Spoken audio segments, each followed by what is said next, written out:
আসসালামু আলাইকুম। 24শে আগস্ট আমরা চলে গিয়েছিলাম 300 ফিট নীলা মার্কেট বিকাল 4টায় ফ্যামিলি সহ একটু ঘোরাফেরা করতে। নদীর পাড়ে এত সুন্দর একটা জায়গা, যাওয়ার সাথে সাথে মন একদম জুড়িয়ে গেছে।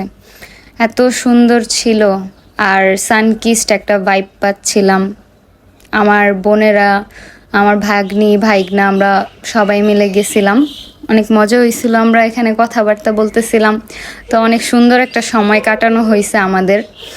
আমার ভাগ্নিটা তো খালি ঘুরতে যাইতে পছন্দ করে, ও খালি বলে বাইরে যাবে বাইরে যাবে। আমরা মালাই চা খাইছিলাম, তারপরে আরও অনেক কিছু খাওয়া দাওয়া করছি।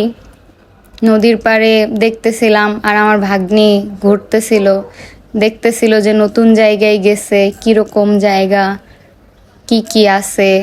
ও জাস্ট মজা করতেছিল, নিজের মতো এনজয় করতেছিল। আমরা নিজেরাও অনেক এনজয় করছি, ভালোই লাগছে। অ্যাকচুয়ালি ফ্যামিলি নিয়ে মাঝে মধ্যে বের হইলে ভাল লাগে। সারাক্ষণ ঘরে বসে থাকলে মুড অফ হয়ে যায়, ডিপ্রেশন ফিল হয়। একটু বাইরে গিয়ে ঘোরাফেরা করে আসলে মনটাও ফ্রেশ হয়, মস্তিষ্কটাও ফ্রেশ হয়, এই আর কি।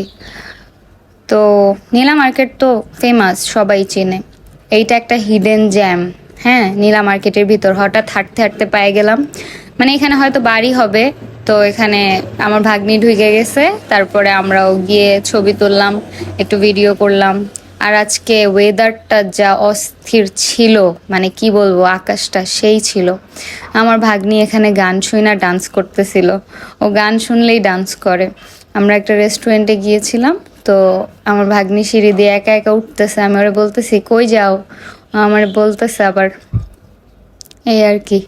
ভালোই লাগতেছিল ফ্যামিলি নিয়ে টাইম স্পেন্ড করতে। ইনশাল্লাহ আমি ব্লগ দেওয়ার ট্রাই করব।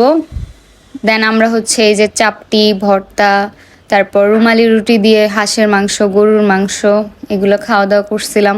দেন রাতে বাসায় এসে আবার একটু নুডলস খাইছিলাম। আর ওইখানে যে ছবি ভিডিওগুলো করছিলাম, ওইখানে 2-1টা ছবি অ্যাড করে দিছি। এই তো। তো কেমন হয়েছে সবাই কমেন্ট করে জানাবেন। আল্লাহ হাফেজ।